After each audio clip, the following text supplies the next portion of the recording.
आशा करता हूँ आप लोग बहुत अच्छे होंगे। नमस्कार साथियों, स्वागत है आप सभी का एक नई वीडियो में। यदि चैनल पर पहली बार विजिट किए हैं तो कृपया चैनल को सब्सक्राइब करें और बेल आइकन को प्रेस करें ताकि इस तरह की वीडियो का नोटिफिकेशन आप तक पहुंच सके। इजराइल ने अगर भारतीय सेना से सीख ले ली होती तो शायद आज वो इस संकट में नहीं फंसता। क्या सीख? कि युद्ध कभी लंबा मत खींचो। भारतीय सेना की एक खासियत रही है कि कभी हम कोई भी युद्ध लंबा नहीं खींचते। हम चीज़ों को जल्दी निपटाने की कोशिश में रहते हैं। चाहे कारगिल युद्ध हो, उससे पहले का 1972 का बांग्लादेश युद्ध हो, उससे पहले भारत पाकिस्तान के युद्ध हुए हो, हर युद्ध हमने जल्दी निपटाया है और इसके पीछे हमारी सोची समझी रणनीति होती। एक, हम अपने दुश्मन को फन उठाने का मौका नहीं देते, क्योंकि अगर आप युद्ध लंबा खींचोगे ना तो दुश्मन कहीं ना कहीं से जुगाड़ करके आपके खिलाफ अपने आप को मजबूत करने का कोई ना कोई मौका ढूंढ लेता है। लेकिन हमारी कार्रवाई इतनी फास्ट होती है, खासकर कि पाकिस्तान के खिलाफ आप देख लीजिए। पाकिस्तान इससे पहले कि इंटरनेशनल कम्युनिटी से मदद मांगता है, उसका खेल ही खत्म हो लेता है। दूसरा फायदा हमें ये मिलता है कि हमारे खुद के भी रिसोर्सेज बचते हैं, पैसा बचता है, हथियार बचते हैं, सैनिकों की जान भी बचती है और इसीलिए हम एक साथ अपनी पूरी ताकत लगाकर एक झटके में दुश्मन को खत्म कर देते हैं। इसके अलावा एक और बहुत ही ज्यादा अंडररेटेड फैक्टर है फटीग का, यानी कि थकान का। कैसे? दरअसल जैसे जैसे युद्ध लंबा खींचता है ना, देश की जनता का सपोर्ट युद्ध के लिए कम होता जाता है। अगर आप देखोगे, चाहे उस देश की जनता कितनी भी राष्ट्रवादी क्यों ना हो, कितनी भी कट्टर क्यों ना हो, युद्ध की शुरुआत में पहले दिन जो सपोर्ट रहेगा वो धीरे धीरे कम होता जाएगा और फटीग फैक्टर आएगा कि यार कब खत्म होगा, युद्ध सर में दर्द होने लगा। इसकी खबर सुन सुन के हम तो परेशान हो गए। पता नहीं ये सरकार क्या कर रही है, सेना क्या कर रही है, या युद्ध खत्म क्यों नहीं करते। इसीलिए जैसे जैसे युद्ध दिनों से हफ्तों में, हफ्तों से महीनों में और महीनों से साल में बदलने लगता है ना, देश की जनता ही उस युद्ध को खत्म करने की डिमांड करने लगती है। यही चीज है कि भारतीय सेना इन 3-4 फैक्टर को दिमाग में रखकर इस बात को तय करके चलती है कि रणनीति ऐसे बनाओ कि एक झटके में ही खत्म हो जाए खेल युद्ध,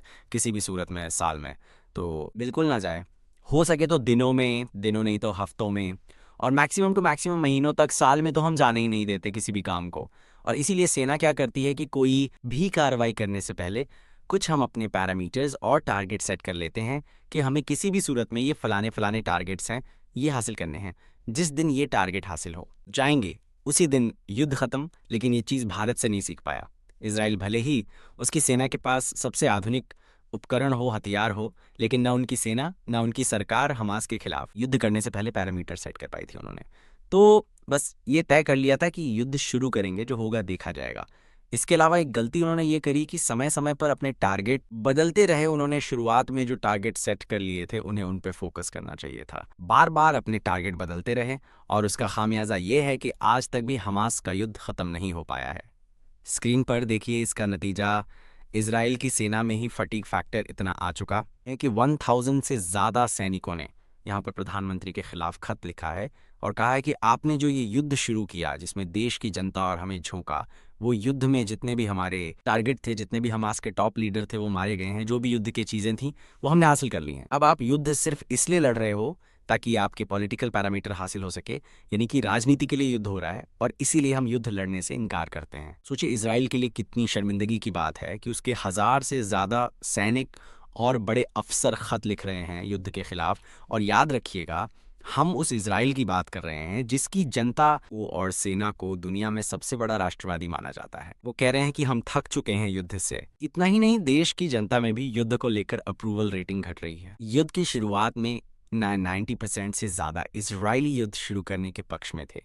आज वो आंकड़ा 40 to 45 पर आ चुका है, यानी कि आधी से ज़्यादा इजरायली जनता इस युद्ध को हमेशा हमेशा के लिए ख़त्म करना चाहती है। और इतना ही नहीं, ये खत के बाद इजराइल के प्रधानमंत्री ने जो किया है उसने तो इस मामले को और बढ़ा दिया है। नेतन्याहू ने गुस्से में आकर इन 1000 अफसरों को और सैन्य कर्मियों को सेना से ही बर्खास्त कर दिया है। लेकिन इससे ये गुस्से की ज्वाला और भड़क चुकी है और बाकी के सैनिक और अफसर भी नेतन्याहू के खिलाफ एक तरीके का अंदरूनी विद्रोह कर रहे हैं। वहीं इजराइल की पॉलिटिक्स में भी देखा जा रहा है कि ऐसे नेता जो युद्ध का विरोध कर रहे थे उन्हें ज़्यादा सपोर्ट मिल रहा है, वो ज़्यादा लाइमलाइट में आ रहे हैं।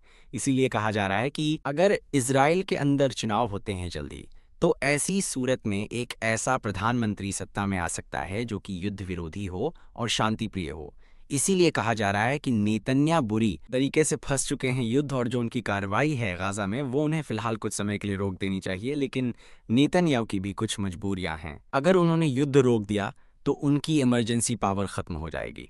जी हाँ, इमरजेंसी पावर ख़त्म होने के बाद उनके खिलाफ जो भ्रष्टाचार के मामले चल रहे हैं इजराइल में, वो फिर से रिज्यूम होंगे। और इतना ही नहीं, उन्हें जेल भी, उनकी पत्नी को और उनके बेटे समेत तीनों को जेल जाना पड़ सकता है कि पूरी पूरी संभावना है। इसलिए कहा जा रहा है कि नेतन्याहू युद्ध इसलिए ख़त्म नहीं कर रहा है कि उनकी पावर न चली जाए, उन्हें कहीं जेल न जाना पड़े और पिछले 20 सालों की जो उनकी लेगजी वो है वो ना बर्बाद हो जाए।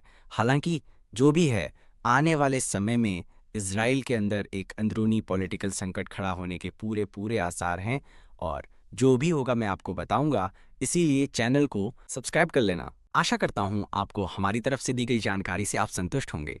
तो इस तरह की अंदरूनी खबर के लिए आप चैनल को सब्सक्राइब करके ज़रूर रखिएगा। मिलते हैं अगले वीडियो में, तब तक के लिए आप अपना ख्याल रखिएगा। जय हिंद, वंदे मातरम, भारत माता की जय।